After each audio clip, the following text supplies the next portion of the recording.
What is going on, Lake Pro Tackle fam? Welcome back to the channel. I know I've been a little slow with the videos, but we are planning the WeCast Tackle Show in the showroom here August 16th. Of course, head over to the social media for more information on that. But in today's video, we're gonna be talking about the Carolina rig, a very underutilized and I think little unpopular rigging method for a lot of anglers. Now, Carolina rig isn't a new technique. It's been around for a very, very long time and is a staple at catching fish. A lot of people, myself included, view it as a rig that only comes out when the fishing is really, really tough. But as you can see here on this table, we've got a couple of my favorite baits, couple different varieties, and we're going to be talking about exactly why and when I'm fishing these different baits here. So bear with us. We're going to go through some rigging methods, and we're probably also going to include a couple rods that are some of my favorite Carolina rig rods universally. So we're going to head over here. We're going to talk about some of the baits first. All right, y'all, brief intermission here. If you want to buy every single bait that I showed off in this video, I'm going to have a demo package. None of them are even used. No hooks penetrated through any of the plastic. So if you want to buy this demo package, look down below. We've only got one available. So I've got all these baits here in my hand. Enjoy the video. Kicking it off, the Carolina rig. You can Carolina rig just about any bait, from a Senko to a ribbon-tail worm, to a Fluke, and we're going to be talking about everything in between. But these are my favorite standards, and we're going to be focusing more on the exact kind of make of the bait, less about the specifics of each brand to whatever, but we're going to be talking about a bunch of different models here. So kicking it off, the number one bait I think most people will Carolina rig and universally use on a Carolina rig is going to be something like this. Now, this is a baby brush hog, and a lot of people know exactly what this is. You can Texas rig it, you can throw it on a bunch of different rigging methods, but the Carolina rig brush hog is something really, really special. So my two go-tos typically are going to be a Zoom. It's a little bit bigger profile. It's almost 5 inches. It's got long curly tails, and the hog profile itself, you've got the little curly tails, you've got these two kickers at the very back, and then you also usually have some appendages down the side. Now, the Zoom Baby Brush Hog, what does it imitate? What forage base does it really show off? You know, it could be a lizard, looks very similar to a lizard, could be a craw, could be a bluegill, could be a lot of different things, and that's why I think the Carolina rig and rigging with a brush hog or baby brush hog is very, very easy, is because it imitates so many different things. Now, another bait that I like to use that's a little bit smaller in the brush hog category is going to be a Biwa Ultra Hog in the 4-inch variety. Now, anything smaller than 4 inches typically gets lost in translation for me. Typically, I'm not Carolina rigging anything smaller than this, but if you have pressured fish or you have smaller fish, a lot of the times I like to go just a little bit smaller, but typically, universally for me, it's going to be the 4-inch up to around a 4.5, 5-inch variety here. So these guys, again, both have the kickers on the side, curly tails down the middle. It has a very good, unique action, especially when moving the bait, and even especially with the curly tails, when you're not moving the bait, it still has a little bit of a secondary action, which I really, really enjoy. So I highly recommend fishing these baits over rock piles through grass, because they are very weedless and they have these appendages here that can move through grassy areas. Another great area to throw these are just points. This is probably my go-to for just about anywhere, especially ledges too, you know, very, very universal. And depending on your forage base, again, it's going to determine the colors. Black and blue, green pumpkins, and watermelons are going to be my standard colors that I like to use. Moving on, very, very closely related to a brush hog is going to be your standard craw profiles. Now, I've got a bunch of them here, and we're going to be talking about the uniqueness and kind of what makes these three different. So kicking it off, this is a Zoom plastic. This is the Z Craw Junior, and even though it is a craw, actually, sorry, this is just a normal Z Craw. Z Craw Junior is also in my lineup. This one takes a standard, 4 or 5/0 hook. Very, very craw-ish looking, but it can also imitate a bluegill as well as many other smaller forage species. What's great about this one is it just has these two kickers on the bottom, and now they aren't as big as something like a Rage Craw or a Yama Craw, anything like that, but it is still very finessey, small, slender profile. Something like this, I would use a EWG style hook just because of the thicker body here. And going back to these guys on the brush hogs, I like a standard just offset worm hook because it is a thinner profile. It's also, using a standard worm hook is going to allow you to work it through tighter cover a lot easier. So in EWG style, this is going to be more of an open water bait. I like to use it in log areas. I like to use it in hardwoods. I like to use it on the bottom as well, around ditches and culverts and stuff like that. So that is the Z-Craw. Very, very good at imitating bluegill. So typically in the early summer, kind of post-spawn time, this is a great profile to fish around not just deep water, but also even some shallower water with a lighter weight. And we're gonna be talking about different weight styles to use on your Carolina rigs later in the video here. Next up is a product from Strike King that I do really enjoy fishing. This is going to be the Rage Bug. Now, the Rage Bug to me is a little bit more unique. It has a lot more appendages on it. It's a lot thicker body. Now, this is a great flipping bait, especially on braided line, up shallow during the spawn, pre-spawn. This just has a ton of action. Now, what's great about this, again, is it's going to be a little bit more, I'm not gonna say finessey, but it's more compact profile. So if you are finding that your forage bases are a little bit smaller than something like a brush hog and they want a little bit meatier body, these are going to be a great option. You can see has two big side flappers as well as the two bigger ones down the middle there. So a little bit more unique than something like a Z-Craw, and it's going to have a little bit more bulk and action than the brush hogs. Moving on to the opposite end of the spectrum, we have probably one of the more finessey craws on the market. Another product from Zoom that I really enjoy is just a UV speed craw.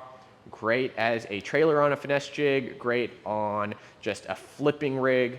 These guys right here use the UV pinchers at the bottom there, and what's great about this one is as you move it through certain types of cover, whether you're constantly dragging your Carolina rig or just pulling it slightly and stopping it, this guy will start up easily with those UV claws. So not a lot of movement input, you're still getting a good amount of output, even though it's not pumping the claws like a big craw typically would.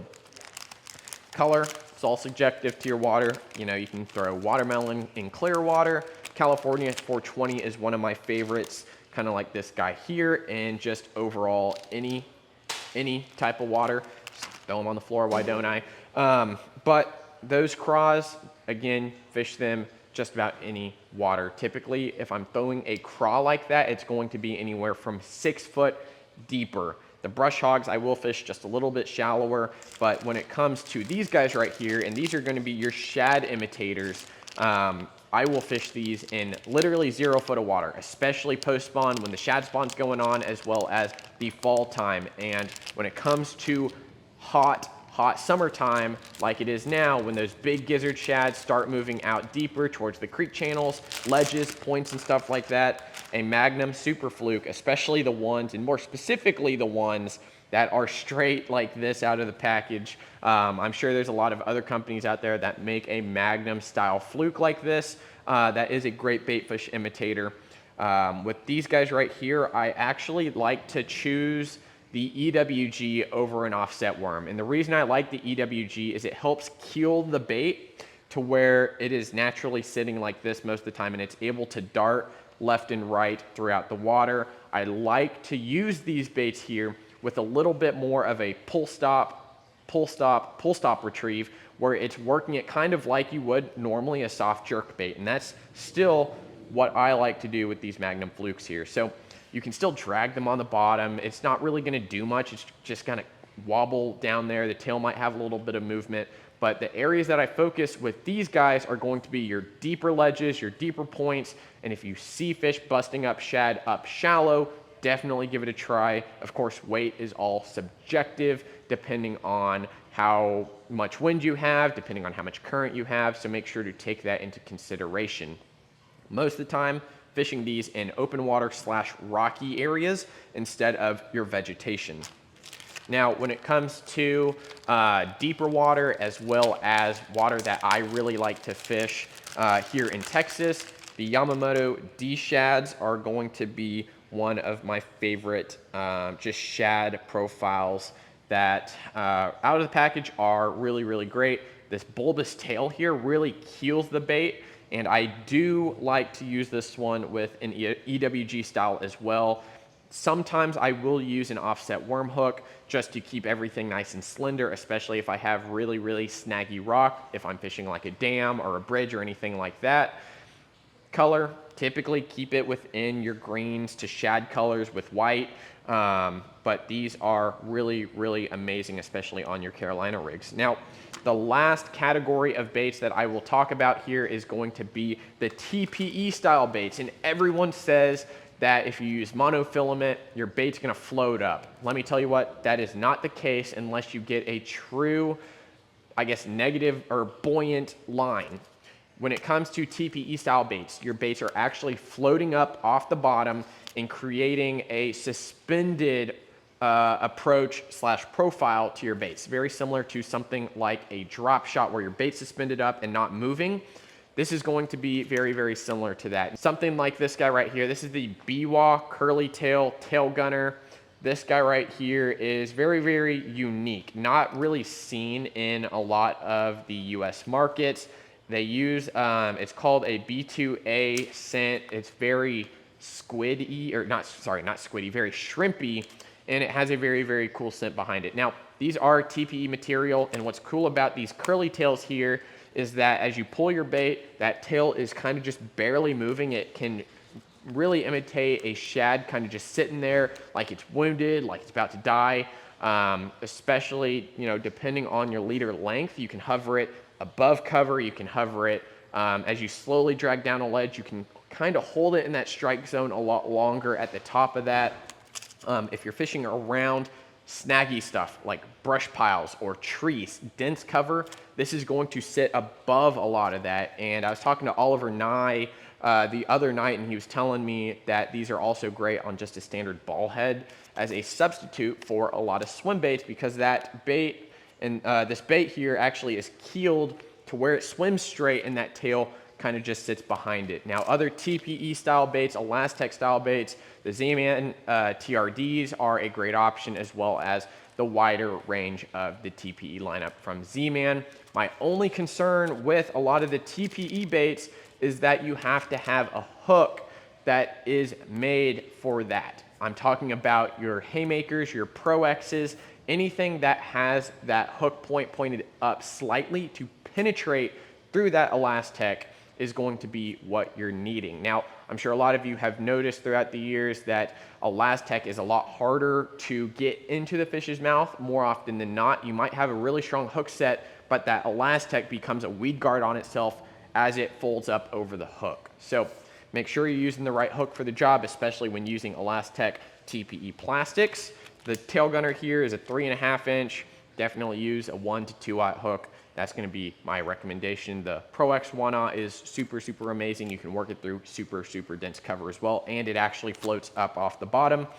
Kind of getting into the terminal side, the Carolina rig, very simply, is your weight, your swivel, leader line, and your hook. We're going to really only talk about the different styles of weights, as well as the different types of materials used in the weights here. So if you take a look on the table here, I've got your 3 kind of standard ones here.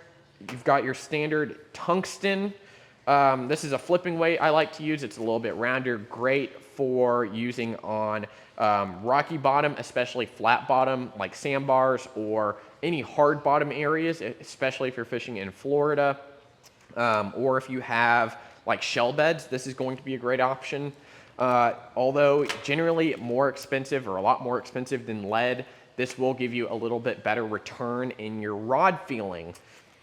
Moving over to something pretty standard for most people, either brass or lead, a little bit softer metal. These guys are great. They're very disposable.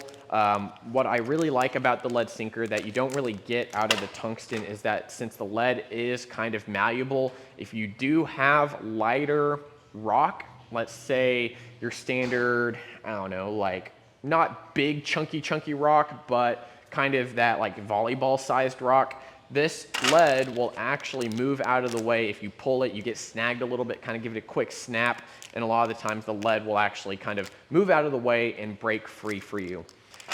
Another style of weight that I actually really enjoy fishing are these slider style weights, the cylinders. These have a very skinny entry point. So compared to something like the tungsten flipping or just standard ball weights like these are very easily moved through a lot of the riprap as well as a lot of just denser cover. So just because it's a little more cylindrical. Now moving over towards the rod section here, I prefer typically around a 7'4" to 7'6" rod. Now, whether it's a medium heavy up to a heavy depends on the water depth as well as the type of winds that I'm in. Now, one of my favorites over here is going to be, where is it at? One of my favorite go-tos, and I understand a lot of you don't want to spend over that 600 for a Carolina rig rod. I don't blame you. I'm going to show you my favorite one right here. This is the 873 Carolina rig rod. This is a medium heavy plus. It still has a pretty standard, really fast tip, but what's great about the Carolina rig rods and what I look for in all my Carolina rig rods is that they are pretty fully parabolic. Now it does start stiffening up in the very back section here, but this rod overall has a great overarching parabolic action to it. It is a fast action, but it has that nice snappy tip. It allows me to really feel the bites, and of course with NRX Plus, it is ultra sensitive. Let's check out some more budget-friendly options. All right, so moving over into the Daiwa category, I have been so extremely impressed with this Daiwa Tatula Cork series. They make a 7'3" big worm free rig rod. Now this rod specifically is going to be a medium heavy, but just like a good Carolina rig rod or a good free rig rod, this does have, you know, a faster tip, but it is very fully parabolic and it's going to absorb that big hook set that you're going to be doing. Being a 7'3", you might not get as much casting distance as a little bit longer rod, but still 7'3", you're able to launch baits out there. Even with, let's say, a 1/4 ounce weight for a Carolina rig rod, you're still going to be able to throw it an extremely long way. And these Tatula cork rods are very budget friendly, so make sure to check them out. I will definitely link this one down below specifically exactly to the website, and I think I've got 1 or 2 other ones that we can check out as well that I would recommend. So moving into another Daiwa one, this one is not up on the website. This is the Daiwa Kage series. You've heard me talk about it a lot. This is the new Kage. Uses an air sensor reel seat, much lighter than that Tatula cork. This one specifically is the swim bait Power 1 rod, 7'6", medium heavy fast action. Same action and style you're getting out of that free rig big worm. It doesn't have as much power in most of the rod section, but it does have a very parabolic bend to it. I would use this one for a little bit lighter Carolina rigs, anything up to 3/8 to 1/2 ounce. Now this was made for mag drafts and treble hook baits, so I also wouldn't encourage using really big hooks. So again, pairing your weight with your hooks, I wouldn't be matching a 3/8 ounce Carolina rig weight with like a big mega 5/0 hook. So this guy right here, Swim Bait Power 1 Kage, please call me, send me an email, shoot me a DM, and we can set you up with one of those. The final rod, I rave about these rods here. These are the Halo Rods HFX series. We have expanded our lineup into the cranking, and you've heard me talk about those, but this one specifically here is going to be a 7'8" medium heavy casting rod, and 7'8", this is going to be a little bit more of your bigger style rod. This is going to be great for anywhere from 1/4 ounce up to 3/4 to 1 ounce. This has a lot more action power behind it. It does have that softer tip section as well as a very strong backbone here. So if you're looking for a Carolina rig rod, comment down below, let me know. I can definitely help you out, as well as any of these baits here. I'm going to try linking as many of them as possible down in the description for you. Make sure to check us out on Instagram and Facebook at Lake Pro Tackle, and we'll see you in the next video. Thanks for watching, guys.